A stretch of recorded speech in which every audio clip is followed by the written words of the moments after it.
Hey guys, Silverwood here, back again with another action figure review. Today we'll be taking a look at the Masterverse Deluxe Whiplash, brought to us by the fine folks over at Mattel. This is of course a part of the new Eternia subline, and we're going to be taking a look at a few of these new Eternia fellas over the next few days. I originally intended to make the whole month of December heavily, did I forget to say heavily, Motu-centric, but I've decided that we're going to be doing the new Eternia stuff, the cartoon collection, or cartoon classics, whatever they're calling it, from Origins. There's only a couple of those. And then we're going to do some different stuff, and then we'll go back to Motu. So we'll take a little break in between. That way, y'all don't get burnt out. And I want to have some variety on the channel. I don't just want it to be a Motu-centric channel, but Motu is a lot of what I buy nowadays because Marvel Legends are a freaking ripoff. So, cutting right to the chase and getting into the meat and taters of this review. In the way of his accessories, Whiplash does come with a pair of fisticuffs to punch you right in the kisser. Two big green mitts there. He does come with a helmet, a medieval fantasy kind of Dungeons and Dragons style helmet that you can just pop right onto his noggin here, like so.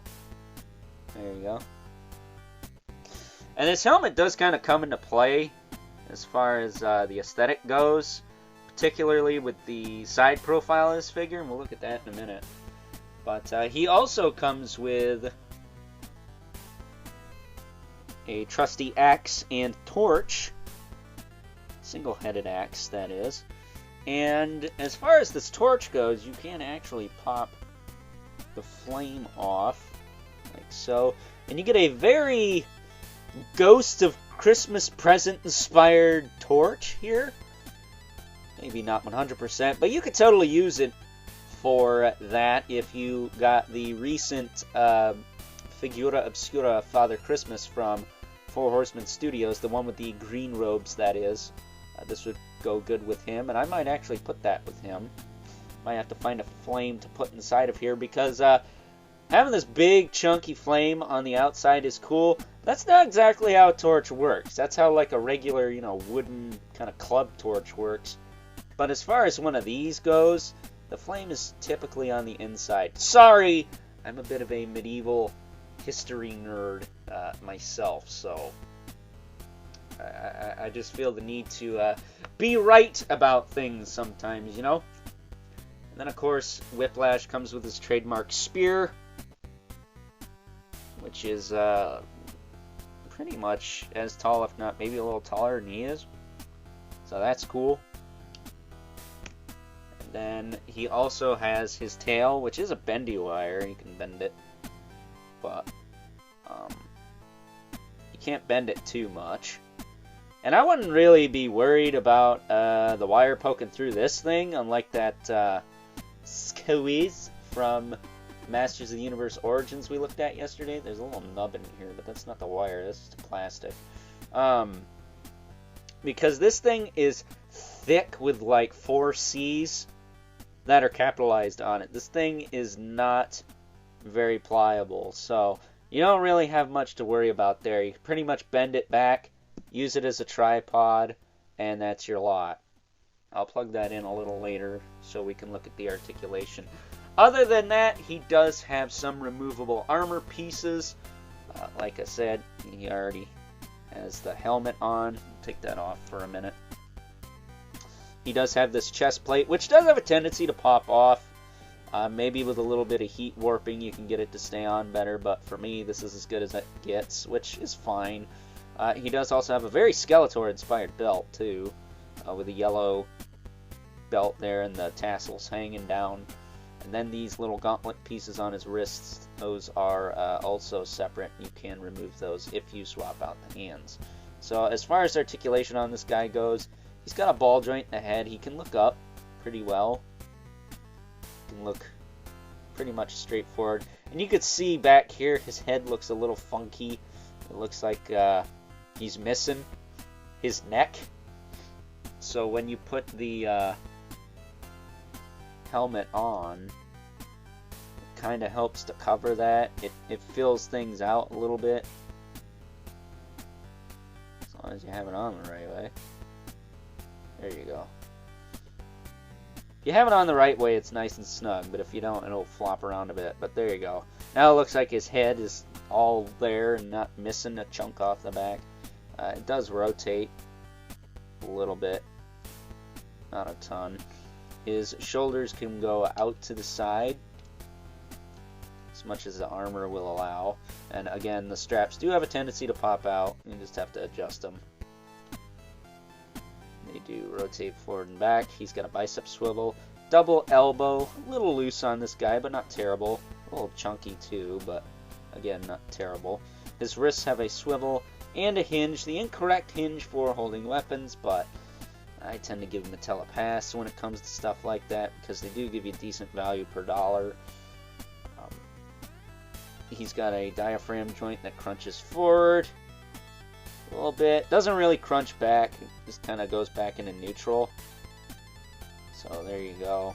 It can rotate as well, and so can the waist, but the armor's kind of restricting it right now, so I'm not going to futz with that. Bend his arm up there.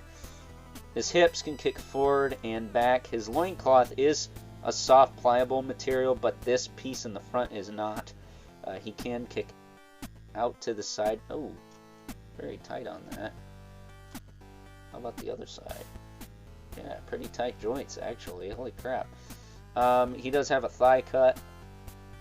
That works pretty well. He's got a double knee that you can bend back pretty far. And, you know, a lot of people are complaining that this guy is stuck in this kind of crouch pose, which is ironic coming from a group of collectors who grew up with the vintage Masters of the Universe line where they were all permanently stuck in a crouch position. And unlike this guy, you can't even get those to stand half the time. Mostly because they had those crappy rubber bands that would dry rot after a while and make their legs all wobbly and loose and contorted and whatnot, and just a pain in the arse to deal with. So kind of funny how people are complaining about the iconic Motu pose that is on this guy. That said, if you wanted to modify this, you could probably shave some of the knee away on the front. Right here, this lip. If you sanded this down, you could probably straighten it out more, because that's what's getting in the way, is the kneecap. If you sanded the kneecap down a little bit, you could probably straighten out the leg no problem. So, pretty easy fix if you want to spend the time on it. I myself don't mind this. It's not that bad. And he's still pretty big even with the squatted position. I think Beastman was a little bit like this, just not as extreme. I know Too Bad was straight up and down, but he was a little thinner. This guy has a little bit more thickness to him forward and back than Too Bad did. But he does have a boot cut. Does have an ankle rocker as well as a hinge. And that's your lot. He's got the clawed feet. He's got some fuzzy wuzzies on his boots there. Or shin guards, whatever you want to call those. But that is Whiplash in a nutshell. Pretty cool.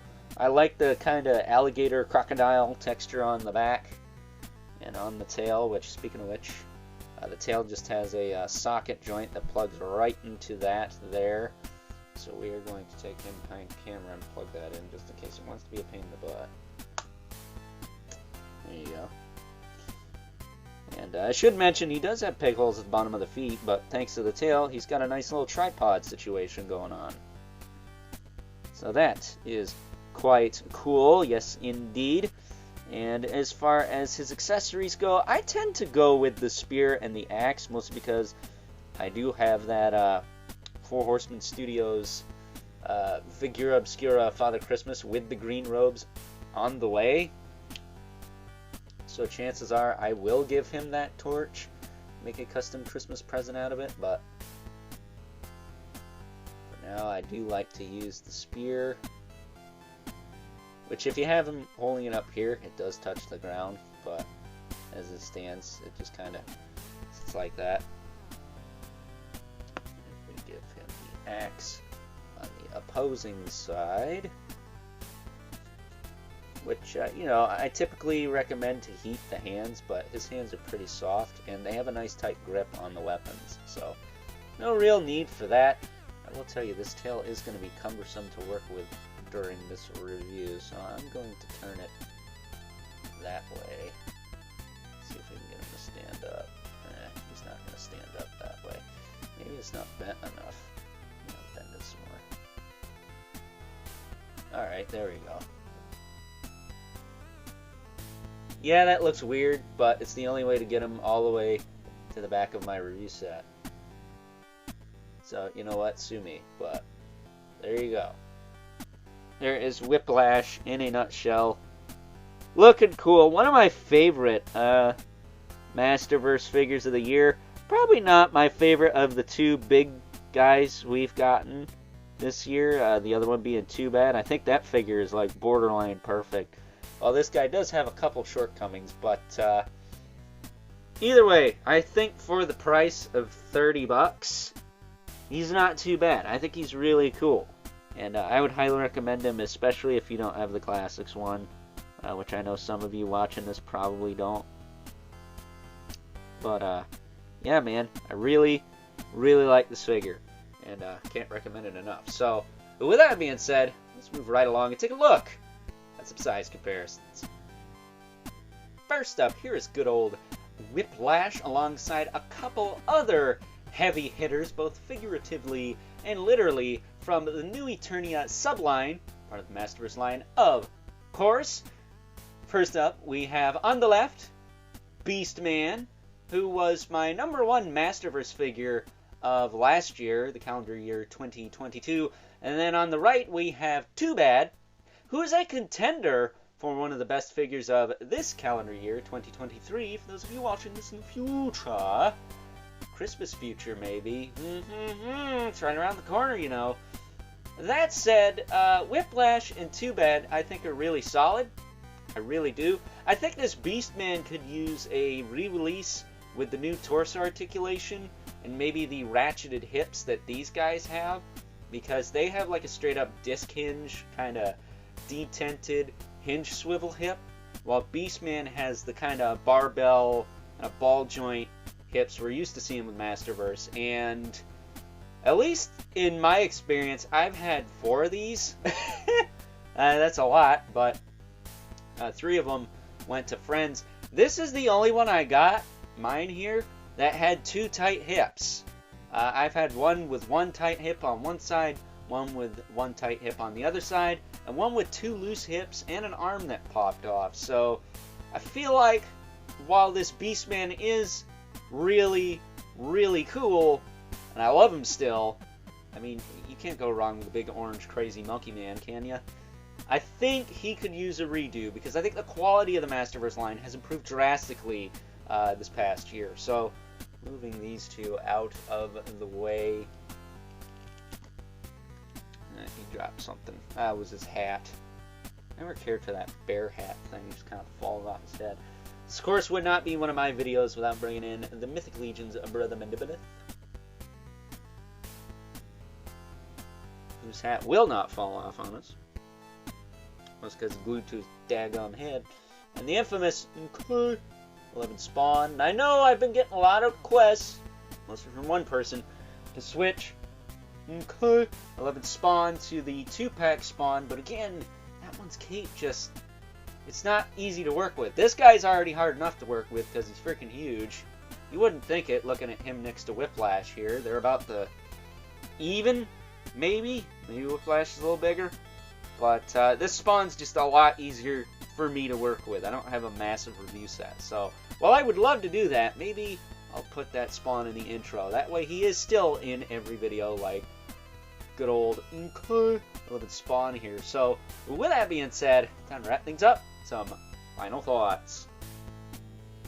Overall, and while this figure may have its shortcomings, particularly in the design of the knees and some other parts of the figure, we'll say, I think good old Whiplash here is one of the better offerings from the Masterverse line brought to us by the fine folks over at Mattel. Not only for the bang for your buck value here, I mean, you're getting a pretty chunky figure for, what is it, 30 bucks almost? I think they're 31, 32.99 if you find them in the store.